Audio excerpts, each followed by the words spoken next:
ओम शांति। अभी दी मुले तारीख है 14/11/2025। मीठा मीठा बाप दादा चवंदा मीठे मीठे ॿार ऊच ते ऊच पद पाइणो आहे त याद जी यात्रा में मस्तु रहूं। इहे ई रूहानी फांसी आहे। बुद्धि पंहिंजे घर में लटकी रहे। प्रश्न आहे जंहिंजी बुद्धि में ज्ञान जी धारणा न थींदी आहे उनजी निशानी छा आहे। वो नंढी नंढी ॻाल्हियुनि में नाराज़ रंज अर्थात नाराज़ थींदा रहंदा। जंहिंजी बुद्धि में जेतिरो ज्ञान धारणा थींदी ओतिरी उनखे ख़ुशी रहंदी। बुद्धि में अगरि इहो ज्ञान न रहे कि हाणे दुनिया खे हेठि वञिणो ई आहे, इन में नुक़सान ई थियणो आहे, त कॾहिं रंज न थींदा, सदा ख़ुशी में रहंदा। ओम शांति। मिठे मिठे रूहानी ॿारनि प्रति रूहानी बाप वेही सम्झाईंदा आहिनि। ॿार सम्झंदा आहिनि ऊचते ऊच भॻवान खे चइबो आहे। आत्मा जो बुद्धि जो घर जी तरफ़ वञिणो खपे, परंतु अहिड़ो हिकु बि मनुष्य दुनिया में न आहे जंहिंजी बुद्धि में इहो ईंदो आहे। सन्यासी माण्हू बि ब्रह्म खे घर न सम्झंदा आहिनि। उहो त चवंदा आहिनि ब्रह्म में लीन थी वेंदासीं, त घर थोरी थी वियो। घर में त ठहिणो हूंदो आहे न। तव्हां ॿारनि जी बुद्धि उते रहणी खपे। जीअं कोई फांसी चढ़ंदा आहिनि न, तव्हां हाणे रूहानी फांसी ते चढ़िया आहियो। अंदर में सभिनि खे अंदर में आहे असांखे ऊच ते ऊच बाबा अची करे ऊच ते ऊच घर वठी वेंदा आहिनि। हाणे असांखे घर वञिणो आहे न, हाणे असांखे घर वञिणो आहे। ऊच ते ऊच बाबा असांखे वरी खां ऊच ते ऊच पद प्राप्त कराईंदा आहिनि। रावण राज्य में सभु नीच आहिनि। उहो ऊच इहे नीच, उन्हनि खे ऊच जो पतो ई न आहे। ऊच वारे खे बि नीच जो पतो न आहे। हाणे तव्हां सम्झंदा आहियो ऊच ते ऊच हिकु ई भॻवान खे चइबो आहे। बुद्धि मथे में हली वेंदी आहे, उहा आहे ई परम धाम में रहण वारो। इहे कोई बि न सम्झंदा आहिनि। असां आत्मायूं बि हुतां जा रहण वारा आहियूं। हिते ईंदा ई सिर्फ़ु पाट वॼाइण जे लाइ आहियूं। इहे कोई जे ख़्याल में न रहंदो आहे। पंहिंजे ई धंधे धोरी में लॻा पिया आहिनि। हाणे बाप सम्झाईंदा आहिनि ऊच ते ऊच तॾहिं ठहींदव जॾहिं यादि जी यात्रा में मस्तु रहंदव, है न। यादि जी यात्रा में मस्तु रहंदव तॾहिं ई ऊच ते ऊच ठहींदव। यादि सां ई ऊच पद पाइणो आहे। नॉलेज त सिखलाए बि आहे, उहो भुलिजण जी न आहे। नंढा ॿार बि वर्णन कंदा आहिनि। बाक़ी योग जी ॻाल्हि त ॿार न सम्झंदा। ॾाढा ॿार आहिनि जो यादि जी यात्रा पूरी सुठी रीति न सम्झंदा आहिनि। असां केतिरो ऊच ते ऊच वेंदा आहियूं। मूल वतन, सूक्ष्म वतन, स्थूल वतन में इहे 5 तत्व हिते आहिनि। सूक्ष्म वतन व मूल वतन में इहे तत्व आदि न आहिनि। इहे नॉलेज बाबा ई अची करे असांखे ॾींदा आहिनि। इन करे उन्हनि खे ज्ञान सागर चइबो आहे। मनुष्य सम्झंदा आहिनि ॾाढा शास्त्र आदि पढ़ण ई ज्ञान आहे। केतिरा पैसा कमाईंदा आहिनि। शास्त्र पढ़ण वारनि खे जो केतिरो मान मिलंदो आहे न उन्हनि खे। परंतु हाणे तव्हां सम्झंदा आहियो इन में कोई ऊचाई त आहे न। हाणे तव्हां सम्झंदा आहियो इन में कोई ऊचाई त आहे न कि शास्त्र आदि पढ़ण। ऊच ते ऊच त भॻवान आहिनि। उन्हनि जे द्वारा असां ऊच ते ऊच स्वर्ग में राज्य करण वारा ठहींदा आहियूं। स्वर्ग काथे, नर्क काथे, चराची जो चक्कर कीअं फिरंदो आहे इहे सवाइ तव्हांजे इहे सृष्टि में कोई न ॼाणंदा आहिनि। चई ॾींदा आहिनि इहे सभु कल्पना आहे। ईअं न सम्झणो आहे इहे असांजे कुल जो न आहे। दिलि शिकस्त न थियणो आहे। सम्झबो आहे इन्हनि जो पार्ट ई न आहे त कुझु बि सम्झी न सघंदा आहिनि। हाणे तव्हां ॿारनि जो सिर ॾाढो ऊच आहे। जॾहिं तव्हां ऊच दुनिया में हूंदव त नीच दुनिया खे कोई ॼाणंदा ई न आहिनि। नीच दुनिया वारा पोइ ऊच दुनिया खे न ॼाणंदा आहिनि। उनखे चइबो आहे स्वर्ग। विलायत वारा भर स्वर्ग में ईंदा न आहिनि, लेकिन उन्हनि खे उहो नाम त वठंदा आहिनि न, हेवन पैराडाइज़ हुयो। मुस्लिम बि चईंदा आहिनि कि बहिश्त हुयो, मुस्लिम बि बहिश्त चईंदा आहिनि, परंतु उन्हनि खे पतो न आहे कि हुते कीअं वञिणो हूंदो आहे, है न। इहा उन्हनि खे पतो न आहे कि हुन बहिश्त, हुन ऊचती ऊच दुनिया में कीअं वञिणो हूंदो आहे। इहा उन्हनि खे पतो न आहे, है न। हाणे तव्हांखे केतिरी सम्झ मिली आहे न, ऊचती ऊच बाप केतिरी नॉलेज ॾींदा आहिनि असांखे। ये ड्रामा कहिड़ो वंडरफुल ठहियलु आहे न, जो ड्रामा जे राज खे न ॼाणंदा आहिनि उहे कल्पना चई ॾींदा आहिनि। तव्हां ॿार ॼाणंदा इहे त पतित दुनिया आहिनि, इन करे चिलाईंदा आहिनि, हे पतित पावन अची करे पावन ठाहियो। बाबा चईंदा आहिनि हर 5000 वर्ष पोइ हिस्ट्री रिपीट थींदी आहे, पुराणी दुनिया सो नई दुनिया ठहींदी आहे। हिन करे मूंखे अचिणो पवंदो आहे, कल्प कल्प अची करे तव्हां ॿारनि खे ऊच ते ऊच बाबा ठाहींदा आहिनि। पावन दुनिया खे ऊच, पतित दुनिया खे नीच चइबो आहे न। पावन दुनिया खे ऊच, पतित दुनिया खे नीच चइबो आहे। इहा ई दुनिया नई पावन हुई, हाणे त पतित आहे। इहा ई दुनिया नई पावन हुई, हाणे त इहा पतित दुनिया आहे। इहे ॻाल्हियूं तव्हां में बि नंबरवार आहिनि जो सम्झंदा आहिनि, जंहिंजी बुद्धि में इहे ॻाल्हियूं रहंदियूं आहिनि उहे सदा ख़ुशि रहंदा आहिनि, है न। कई माण्हुनि खे त भॻवान जे मथां बि गुस्सो ईंदो आहे, है न। बाबा चईंदा आहिनि, बाबा चवनि था न कि हीअ दुनिया खे नुक़सानु पहुचणो ई आहे, हेठि अचिणी आहे। वरी बाबा चईंदा आहिनि ऊच ते ऊच मां आहियां, त कई माण्हुनि खे न हिन ॻाल्हि ते बि गुस्सो ईंदो आहे कि ख़ुदि त मथे वेठो आहे ऊच ते ऊच ठही, असांखे पतित दुनिया में अचिणो पवंदो आहे, पावन थी करे पतित थियणो पवंदो आहे। त हिन जे कारण कई माण्हू न भॻवान खे बि गारियूं ॾींदा आहिनि, पर हीअ त ड्रामो ठहियलु आहे। ऐं बाबा अगरि सदा पावन न ठहनि त असांखे पावन केरु ठाहे, है न। जॾहिं तव्हांखे सुख आहे, जॾहिं तव्हां ख़ुशि आहियो, जॾहिं तव्हां चीज़ुनि जी दुनिया जो सुख वठो था, तॾहिं त तव्हांखे नथो यादि अचे भॻवानु, है न। त बाबा त केॾो वॾो त्याग कयो अथई,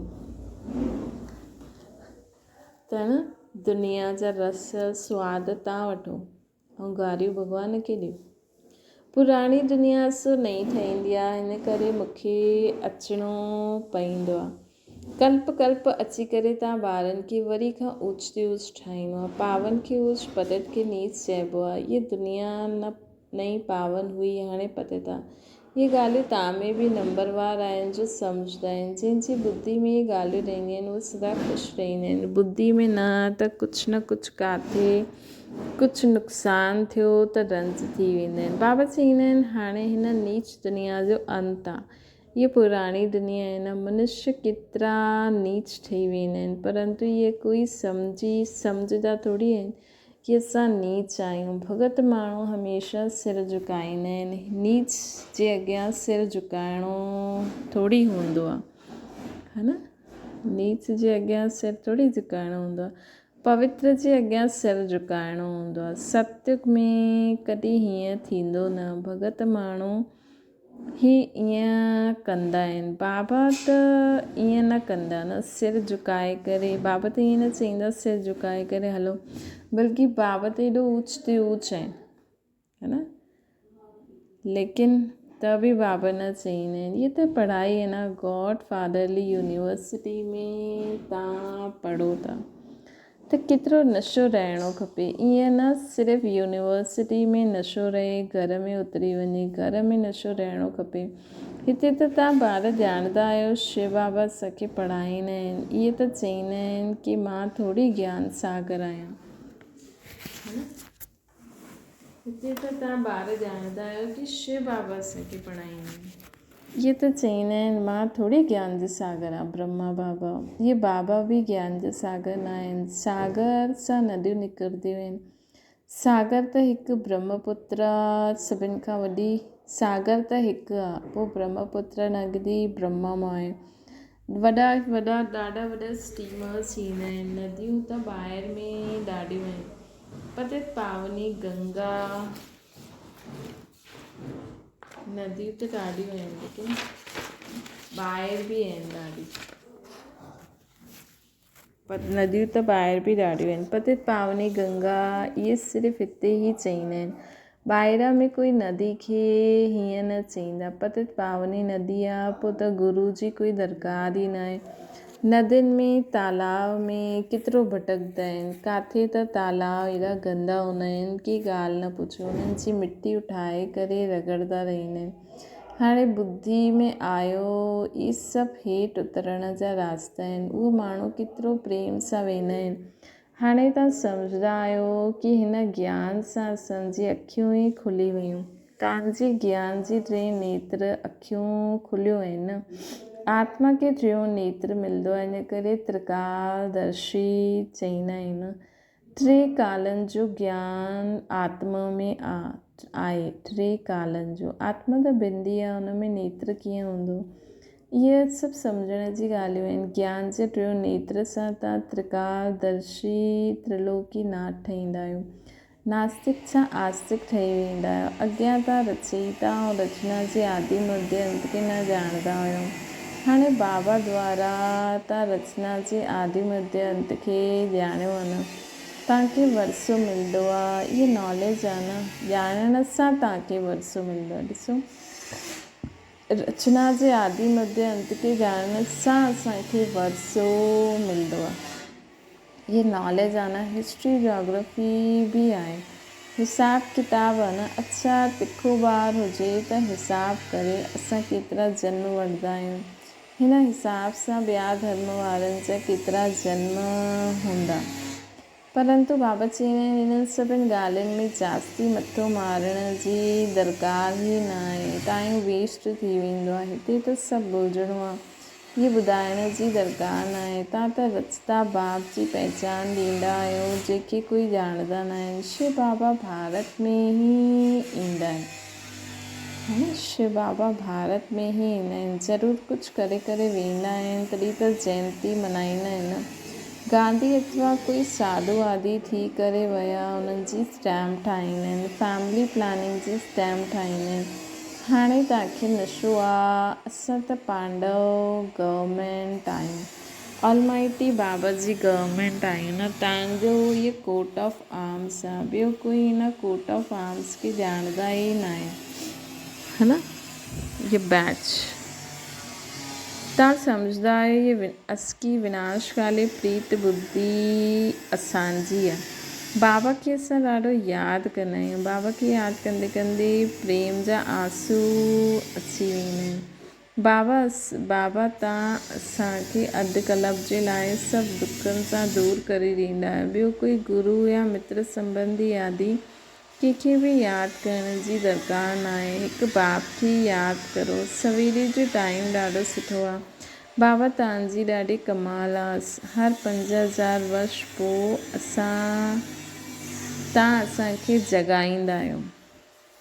सभी मनुष्य मात्र कुंभकर्ण जी आसुरी निंड में सुम्ही पिया आहिनि अर्थात अज्ञान अंधेरे में। हाणे तव्हां सम्झंदा आहियो भारत जो प्राचीन योग त इहो आहे। बाक़ी त जो बि आहिनि एतिरा हठ योग आदि सिखलाईंदा आहिनि। उहे सभी एक्सरसाइज़ आहे शरीर खे तंदुरुस्त रखण जे लाइ। हाणे तव्हांजी बुद्धि में सॼो ज्ञान आहे त ख़ुशी रहंदी आहे। हिते ईंदा आहियो सम्झंदा आहियो बाबा रिफ्रेश कंदा आहिनि। कोई त हिते रिफ्रेश थी ॿाहिरि निकिरंदा आहिनि। उहो नशो खलास थी वेंदो आहे। नंबरवार त आहिनि न। बाबा सम्झाईंदा आहिनि इहे पतित दुनिया आहे। सॾ बि कंदा आहिनि न हे पतित पावन अचो। परंतु पंहिंजे खे पतित सम्झंदा थोरी आहिनि। इन करे पाप धोइण वेंदा आहिनि। पंहिंजे खे पतित सम्झंदा न आहिनि। इन करे पाप धोइण हली वेंदा आहिनि। भई पाप धुलिजी आहे लेकिन शरीर खे थोरी पाप लॻंदा आहिनि। बाप त अची करे तव्हांखे पावन ठाहींदा आहिनि ऐं चईंदा आहिनि मामिकम यादि करो त तव्हांजा विक्रम विनाश थी वञनि। इहे ज्ञान हाणे तव्हांखे मिलंदो आहे। भारत स्वर्ग हुयो, हाणे नर्क आहे। तव्हां भारत हाणे संगम ते आहियो। कोई विकार में किरंदो आहे त फेल थी वेंदा आहिनि। त जीअं नरक में वञी करे किरंदा आहिनि। 5 मंज़िल सां किरी वेंदा आहिनि त 100 गुणा सज़ा खाइणी पवंदी आहे। त बाप सम्झाईंदा आहिनि की भारत केतिरो ऊच हुयो, हाणे केतिरो नीच आहे न। हाणे तव्हां केतिरा समझदार ठहींदा आहियो।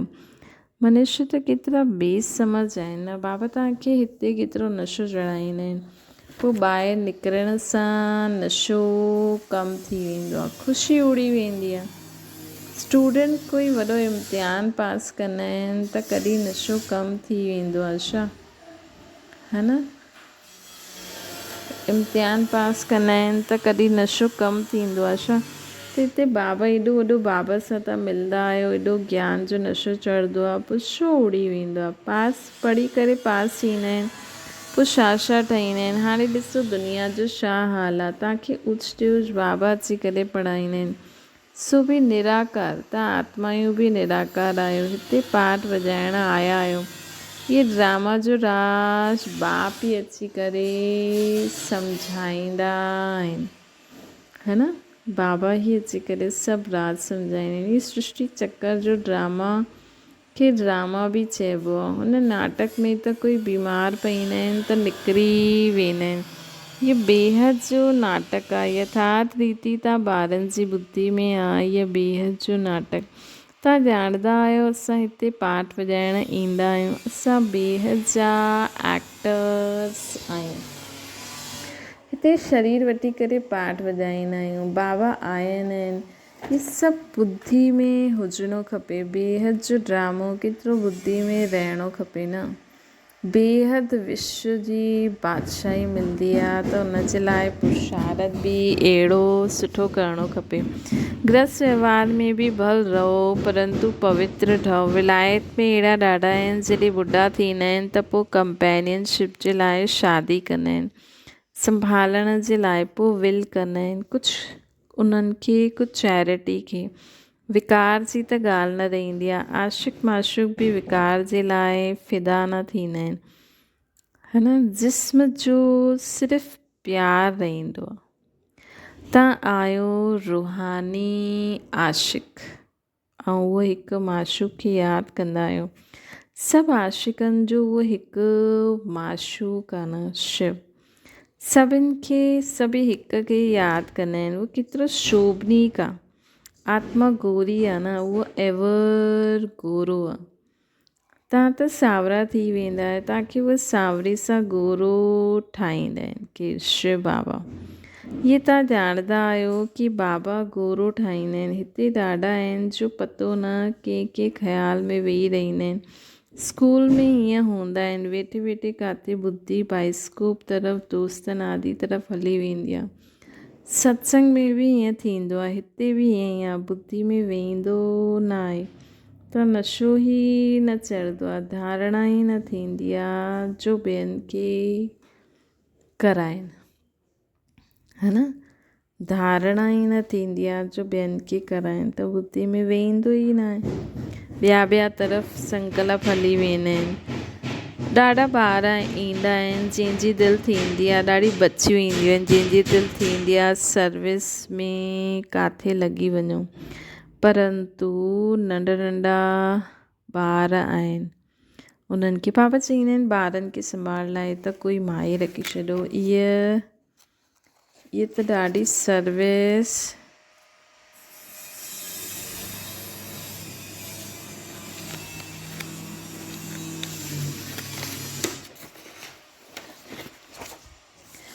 इहे त ॾाढनि जो कल्याण कंदा। होशियारु आहिनि त छो न रूहानी सर्विस में लॻी वञनि। 5-6 ॿारनि खे संभाल लाइ कोई माई खे रखी छॾियो। इन माताउनि जी हाणे बारी आहे। नशो ॾाढो रहणो खपे। अॻियां हूंदो हुयो पुरुष ॾिसंदा की असांजी स्त्री त सन्यासी खे बि जीते वतई। ये मातायूं लौकिक अलौकिक नाम बालो कंदियूं। ये मातायूं लौकिक अलौकिक नाम बालो कंदियूं। अच्छा मीठी मीठी सिकी लॾे ॿारनि प्रति माता पिता बाप दादा जो यादि प्यार ऐं गुड मॉर्निंग। रूहानी बाप जी सभिनि रूहानी ॿारनि खे नमस्ते। असांजी बि रूहानी माता पिता बाप दादा खे यादि प्यार गुड मॉर्निंग ऐं नमस्ते। धारणा जे लाइ मुख्य सार तव्हांखे तव्हांजी बुद्धि सां सभु कुझु भुलिजिणो आहे। जंहिं ॻाल्हियुनि में टाइम वेस्ट थींदो आहे उहा ॿुधाइण जी दरकार ई न आहे, है न। तव्हांजी बुद्धि सां सभु कुझु तव्हांखे भुलिजिणो आहे। बसि मां आत्मा आहियां ऐं बाबा। जंहिं ॻाल्हियुनि में तव्हांजो टाइम वेस्ट थींदो आहे ॿुधाइण जी दरकार न आहे।